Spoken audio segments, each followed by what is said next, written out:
You will hear a woman being interviewed by a market researcher in a health club about her membership of the club. First, you have some time to look at questions 1 to 5.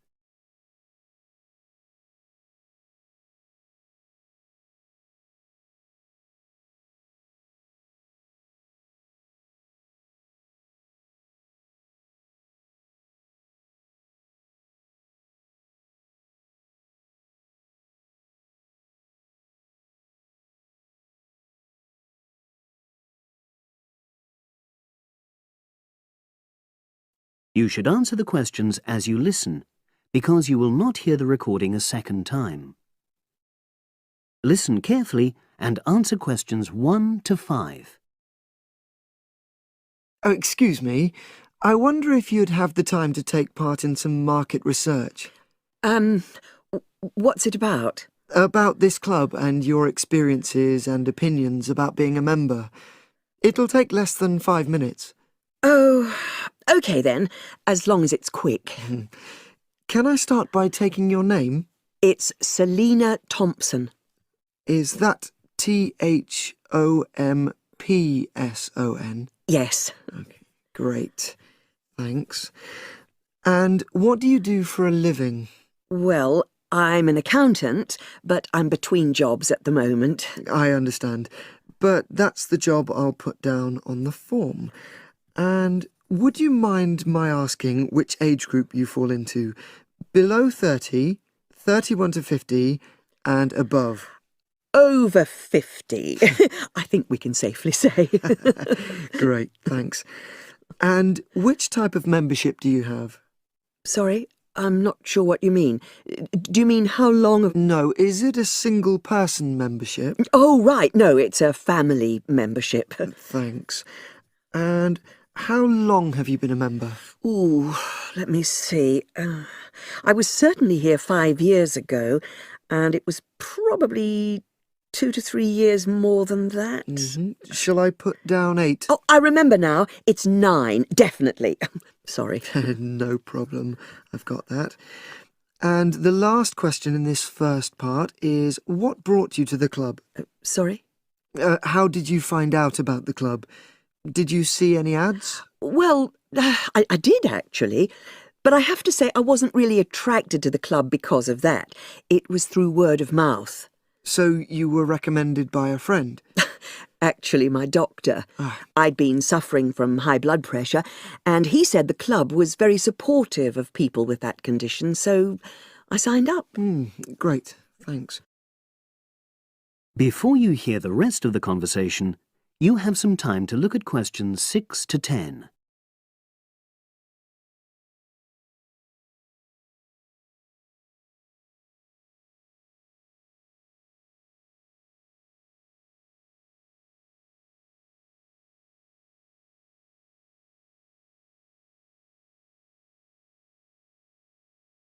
Now listen and answer questions 6 to 10.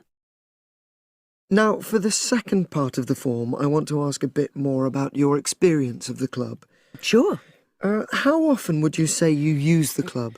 It varies enormously, depending on how busy I am. Of course. But on average, per month? I'd say it averages out at twice a week. OK, so 8 on average. Yeah, and 4 of those are aqua aerobics classes. That leads me to the next question. Would you say the swimming pool is the facility you make most use of? Fair to say that, yep. Right, thanks. And are there any facilities you don't use? One area I realise I've never used is the tennis courts. And there's one simple reason for that. You don't play tennis? Actually, I'm not bad at it. Oh. It's that I'm not happy having to pay extra for that privilege. Oh, right. I've made a note of that. Thanks. Now, in the last section, are there any suggestions or recommendations you have for improvements to the club? Only about health and fitness? Anything at all?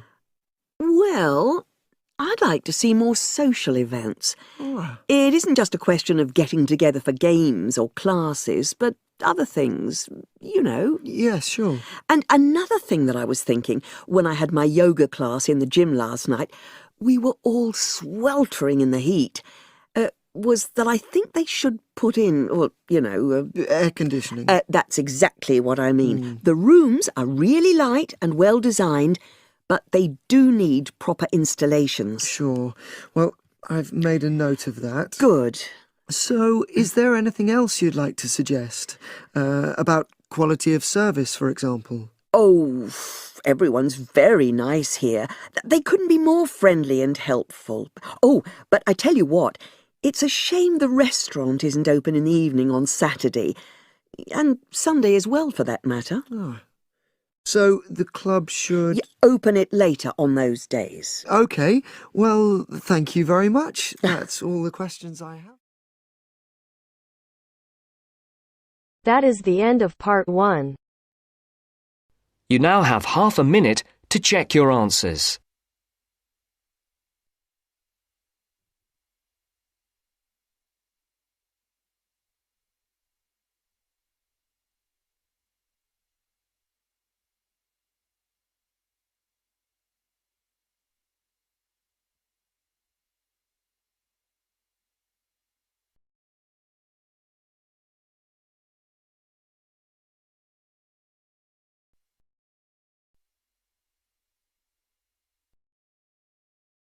Now turns to part 2. Part 2. Listen to the whole survey in the correct order and answer the questions. First, look at questions 11 to 14.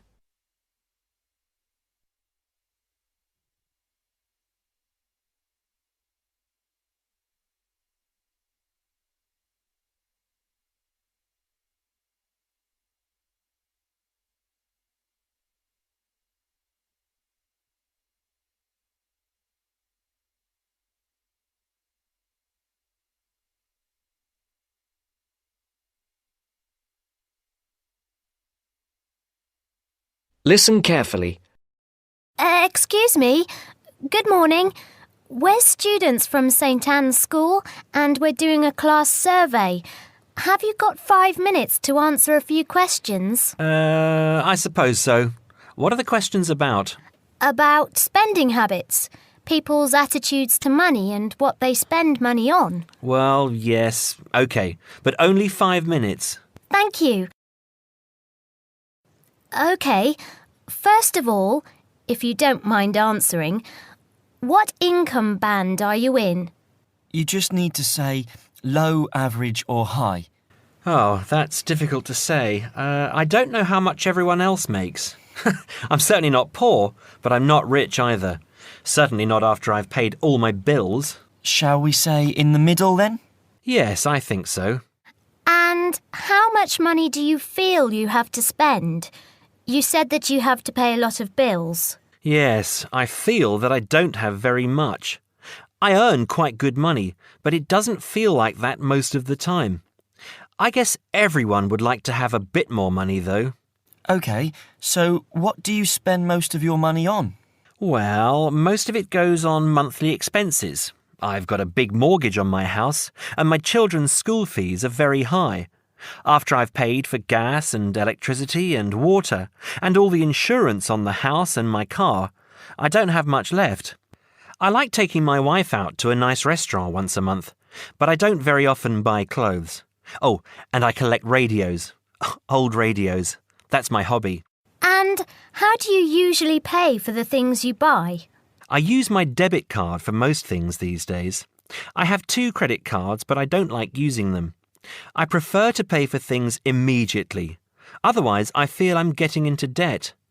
I pay my bills online or over the telephone. I usually have between £10 and £20 in cash with me to pay for emergencies, taxi fares and that kind of thing. Before the broadcast continues, look at questions 15 to 20.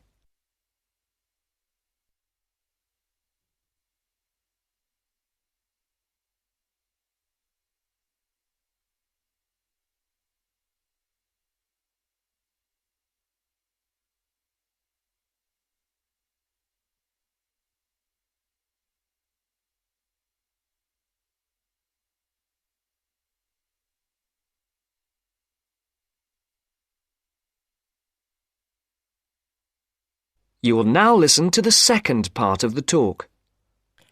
What do you think is good value for money? Not very much, to tell you the truth. Everything seems to cost more than it should these days. I think my telephone and internet broadband package is good value for money, though. That's my telephone line, any number of national calls and unlimited internet use for only £22 a month. I think at least one member of my family is online for an hour or more every day. I think £22 is a very good deal. And what do you think is a waste of money? Personally, I don't understand why anyone buys a new car. They are so expensive, and as soon as you drive them out of the showroom, they're worth £3,000 less. Perhaps I'm just saying it because I can't afford a new car myself, but to me, it seems so much more sensible to buy a good second-hand car for half the money. Do you ever buy anything you can't afford? Yes, I collect radios, old radios. I have 9 now, and they're quite expensive. I paid £350 for a 1950s radio last month. I didn't have much money for the rest of the month after that. My wife thinks I'm crazy, but it's important to treat yourself occasionally, don't you think? My wife buys nice perfume and lots of clothes, and I have my radios. OK, so finally, would you say that you're a spender or a saver? Well, as I said, I don't really have much to save, but I guess I'm a saver rather than a spender. It's good to enjoy money if you have it, but you must save for a rainy day. You never know what will happen in the future. Thank you very much for talking to us. Have a nice day now. That is the end of part 2. You now have half a minute to check your answers.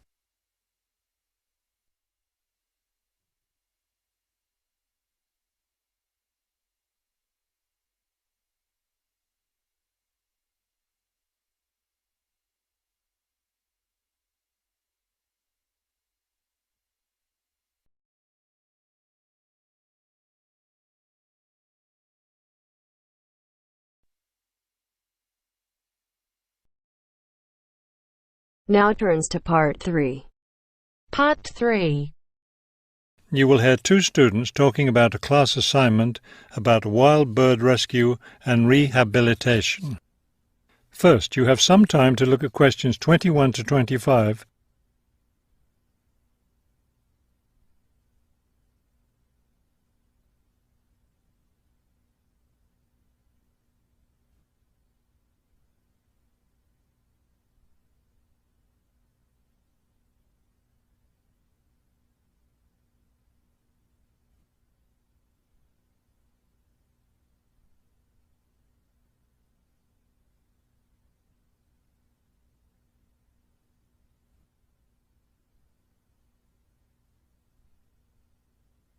As you listen to the first part of the conversation, answer questions 21 to 25. Okay, let's go over the requirements and see what we have left to do. Let's see.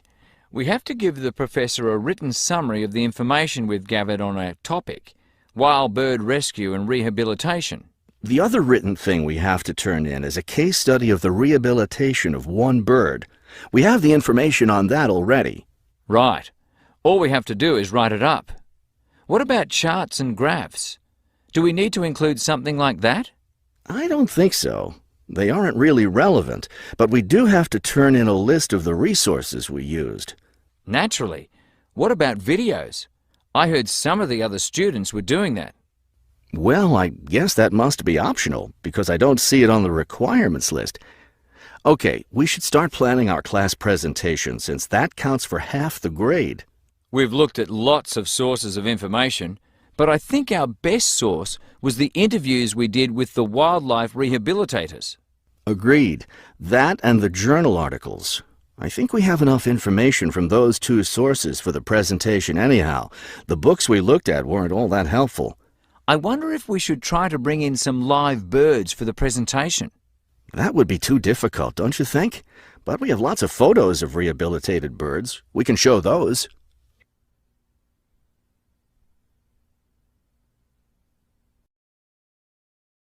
Before you hear the rest of the talk, you have some time to look at questions 26 to 30.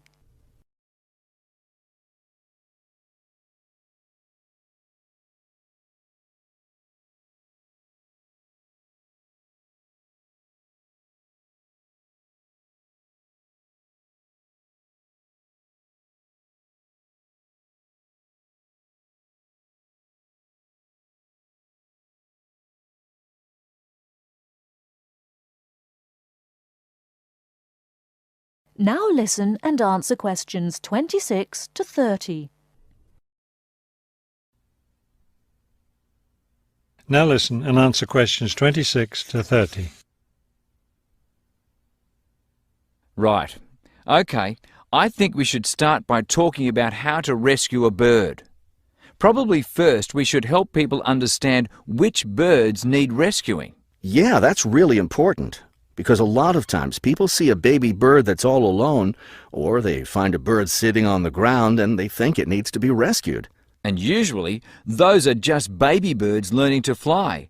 So we should emphasize that people should only attempt to rescue a bird that's clearly injured. For certain kinds of birds, the rescuer needs to wear protective gloves because some of those birds have sharp claws and can tear your shirt, or worse, injure your face or some other part of your body. Yes, that's an important point. OK, next, let's tell people to put the injured bird in a box with good air circulation. We should let them know that a cage isn't necessary, and a bag, especially a plastic one, could hurt the bird more. Another thing we need to say is that the best way to help the bird stay calm is not by petting it or talking to it, but by leaving it completely alone. Then people should take the bird to the bird rescue center as soon as possible. Right. And we should also point out that when they're driving the bird to the rescue center, it's better not to play music on the radio or talk loudly, because those things just stress the bird. Yes, it's better just to speak quietly while you have the bird in the car.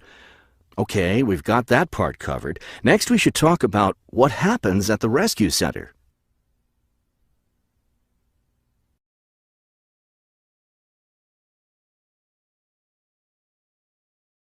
That is the end of part 3. You now have half a minute to check your answers.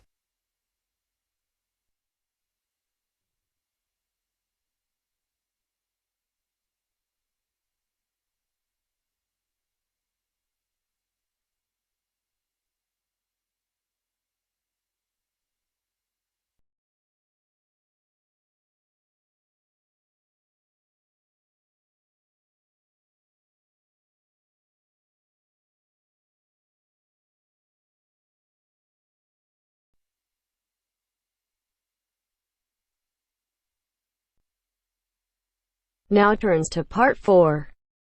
Part 4. First, you have some time to look at questions 31 to 40.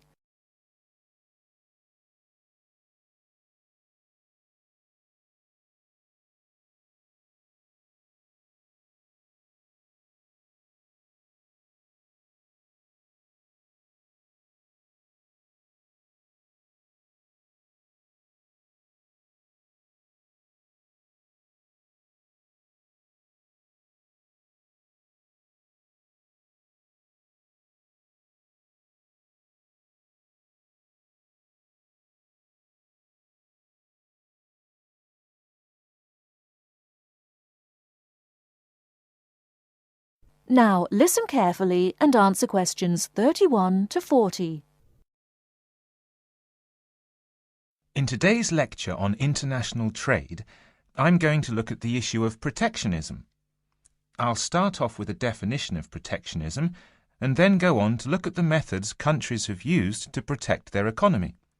Following this, I'll look at the advantages and disadvantages of protectionism when compared to free and open trade.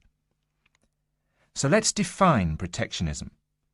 Protectionism at its simplest is the opposite of free trade. It is the practice of protecting domestic industries from foreign competition by using import duties or quotas. Options available to protect the economy are tariffs, embargoes, subsidies and quotas, Let's examine these in turn with some examples. Tariffs are one form of protectionism.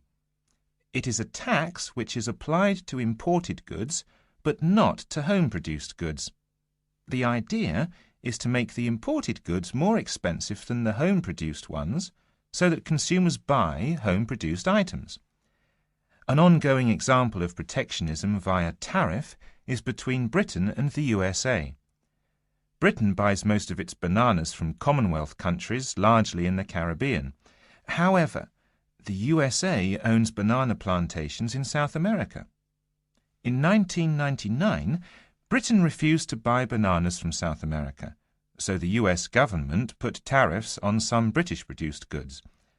The most famous example was a tariff of 100% import tax on wool products from Scotland brought into the United States. The next method of protectionism is embargoes. An embargo is a complete ban on the import of certain goods. For example, following the Cuban Revolution in the 1950s, the USA banned the import of Cuban cigars. Unfortunately, Cuban cigars are the finest in the world, and there is consequently a thriving black market in Cuban cigars in the USA.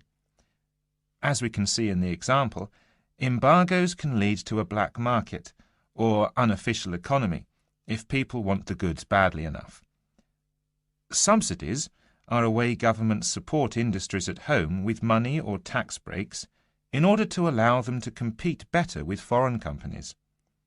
In 1994, the French government provided its national airline with a £2 billion subsidy in order to help it compete with low-cost airlines. However, subsidies can have the effect of making home producers uncompetitive and inefficient. Finally, let's look at quotas. A quota system allows a certain quantity of goods to be imported from other countries. The European Union has had quotas on textiles and clothing for decades to protect its textile industries from developing countries, especially India and China. Understandably, developing countries say that this is unfair and against the principles of free trade. Let's move on now to the arguments for and against protectionism. For trade to flourish between countries, the benefits from trade need to be equally balanced. Where a country feels that it's not getting a fair share of the trade, or that it is somehow disadvantaged, it might employ one or more of the methods of protection. There are at least 4 arguments that may be given for using protectionism. Firstly, to protect employment in the home country. The simple view is that if imports are stopped, then jobs will be saved and even created at home. Secondly, to prevent unfair competition.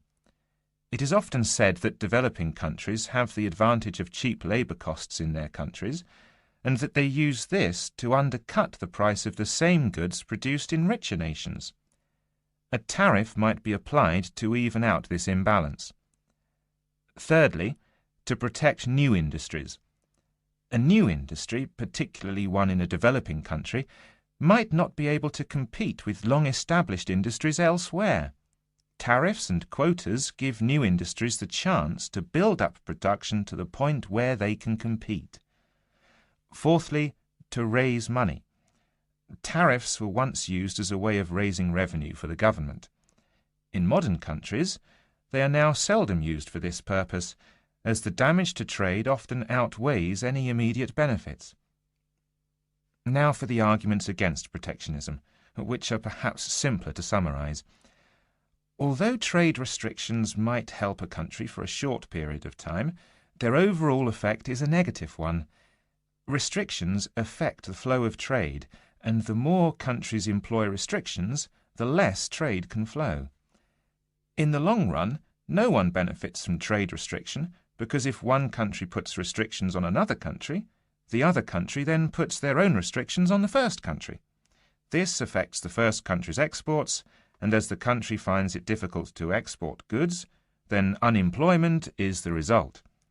So, protection tends to help only the protected and can hide inefficient manufacturers.